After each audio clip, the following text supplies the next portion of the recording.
Monsieur Sané, on va continuer. Et Madame Matendalin. Soit vous laissez la maladie dicter votre vie, Oui. soit vous apprenez à danser avec elle, Oui. soit vous la faites danser. Oui. Ce qui dépend, c'est le rythme dépend de vous. Absolument. Mais le rythme ici, c'est comme une petite danse de salsa où on prend un peu de maladie, on revient, on tourne, on prend un peu de santé, on revient, c'est ça. C'est vrai que le contexte ludique veut que ce soit ça. Parce que je voulais vraiment, à travers cette citation, que les gens réalisent à quel point ils sont au contrôle. À quel point c'est eux les maîtres. Okay. Voilà, et que quand vous êtes maître, c'est vous qui donnez le sens, c'est vous qui donnez la direction, c'est vous qui donnez la trajectoire. Prenons une petite illustration parallèle avant de revenir au cas de la santé. Regardez par exemple le conducteur d'un véhicule. Voyez-vous, quand il y a un accident, la première personne qu'on incrimine, c'est le conducteur. On a beau dire que bon, la voiture avait peut-être un problème ou bien la route a été problématique.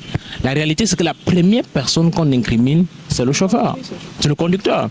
Parce que c'est le conducteur qui est au volant, c'est lui qui donne le sens, c'est lui qui donne la direction, c'est lui qui donne la vitesse, c'est lui qui donne le rythme à la conduite. Donc quand il y a un souci, il est la première personne qui devrait être le responsable. C'est pareil avec la santé. Maintenant, regardez par exemple la maladie. Il y a beaucoup de personnes qui ont accepté la maladie comme une sorte de fatalité. C'est-à-dire que peut-être pour eux, ils réalisent comment c'est une punition divine.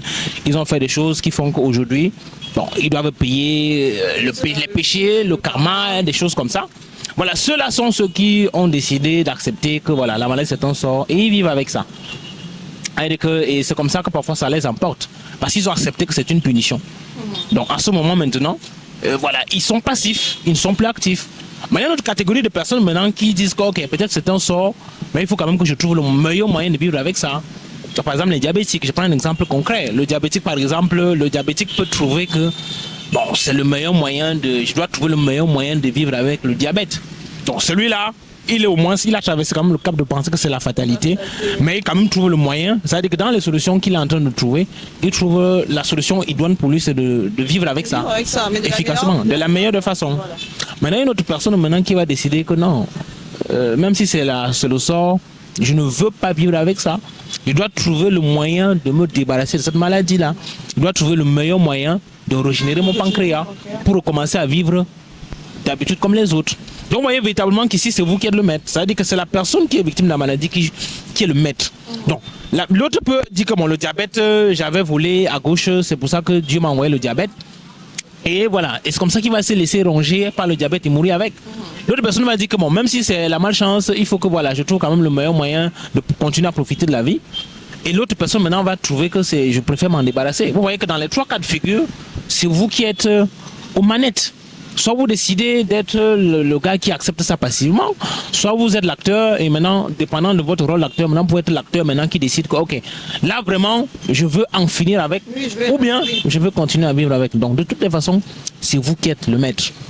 Donc peu importe ce qui vous arrive, vous êtes le seul responsable. Il n'y a pas de responsable, vous êtes la première personne qui doit être incriminée. Et plus vous prenez conscience de ça, plus vous prenez conscience du rôle que vous jouez, choisissez bien évidemment de jouer le meilleur rôle. Comment dans votre propre film vous attribuez le mauvais rôle.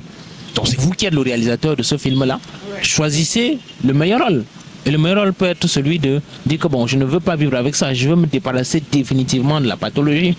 Et quand vous êtes déjà dans cette dynamique de pensée-là, bien évidemment la solution, ou bien les moyens pour atteindre cet objectif-là vont venir naturellement. Et c'est comme ça que voilà, vous allez vous débarrasser définitivement de cette maladie. D'accord, merci beaucoup. Je vous en prie, Madame Matendalin.